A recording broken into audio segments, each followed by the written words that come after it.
Muita gente confunde insistência emocional com amor. Confunde correr atrás com demonstração de carinho. Confunde se humilhar com lutar por alguém. Mas a vida, cedo ou tarde, ensina uma coisa dura: quando uma pessoa decide emocionalmente sair da sua vida, insistir demais pode acabar destruindo não apenas a relação, mas também a sua dignidade. Existe uma frase que diz que, às vezes, as pessoas se afastam de amigos antigos não porque o amigo seja ruim, mas porque ele lembra uma versão delas mesmas que elas querem esquecer. E isso é mais comum do que parece. Às vezes você olha para alguém e não vê apenas a pessoa. Você vê uma época inteira, as inseguranças, os erros, os traumas, as dores, as frustrações, as escolhas ruins, os momentos em que você não gostava de quem era. E algumas pessoas, para conseguirem seguir em frente, preferem cortar completamente o vínculo com tudo aquilo que as faz voltar emocionalmente para aquele período. O problema é que, quando estamos do outro lado disso, quase nunca entendemos na hora.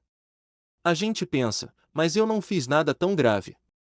Por que essa pessoa me trata assim? Por que ela perdoa outras pessoas, mas não consegue me perdoar? E aí começa um ciclo perigoso. A pessoa vai atrás. Manda mensagem. Tenta conversar. Tenta explicar. Tenta mostrar que mudou. Tenta provar que amadureceu. Só que, muitas vezes, quanto mais você insiste, mais desconforto cria. O que para você parece amor, para outra pessoa pode parecer invasão emocional. E isso dói. Dói muito. Porque ninguém gosta de perceber que está implorando pela presença de alguém que claramente não quer estar ali. Ninguém gosta de mandar mensagem e receber silêncio. Ninguém gosta de ver alguém desviando o olhar, se escondendo, fechando a cara, evitando o contato. Mas existe uma lição importante nisso tudo: arrependimento não obriga a reconciliação. Você pode ter mudado de verdade. Pode ter amadurecido. Pode olhar para trás e nem se reconhecer mais naquela versão antiga de si mesmo.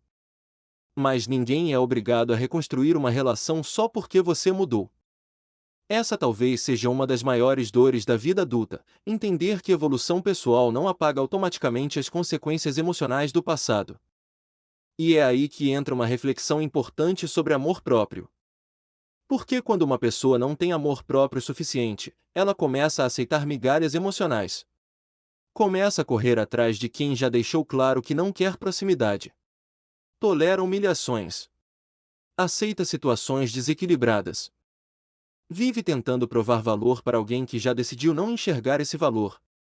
E o pior, às vezes ela acha que isso é amor. Não é. Amor não deveria exigir destruição da dignidade. Respeito próprio não significa virar frio, arrogante ou incapaz de demonstrar sentimento. Respeito próprio significa entender o momento em que insistir deixa de ser coragem e passa a ser autodestruição emocional. Existe uma diferença enorme entre lutar por uma relação saudável e perseguir emocionalmente alguém que já fechou a porta há muito tempo. E quando finalmente a pessoa para de insistir, algo curioso acontece: ela começa a se reencontrar consigo mesma.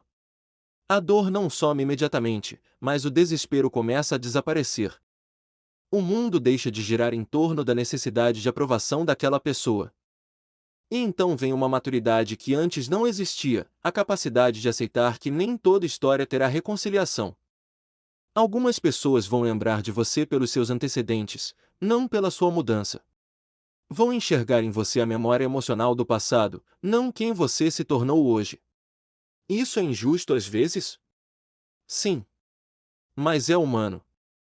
E talvez o verdadeiro encerramento de certas histórias não seja voltar a conversar, não seja receber perdão, não seja reconstruir amizade nenhuma. Talvez o verdadeiro encerramento seja quando aquela história deixa de controlar emocionalmente a sua vida. Quando você consegue olhar para trás sem ódio, sem obsessão, sem necessidade de provar nada. Apenas entendendo que aquilo fez parte da sua caminhada, trouxe dor, trouxe aprendizado, mas não define mais quem você é hoje. Porque amadurecer também é isso. Entender que algumas pessoas vão embora da nossa vida para sempre, e mesmo assim, a nossa vida continua. É isso e até o próximo vídeo.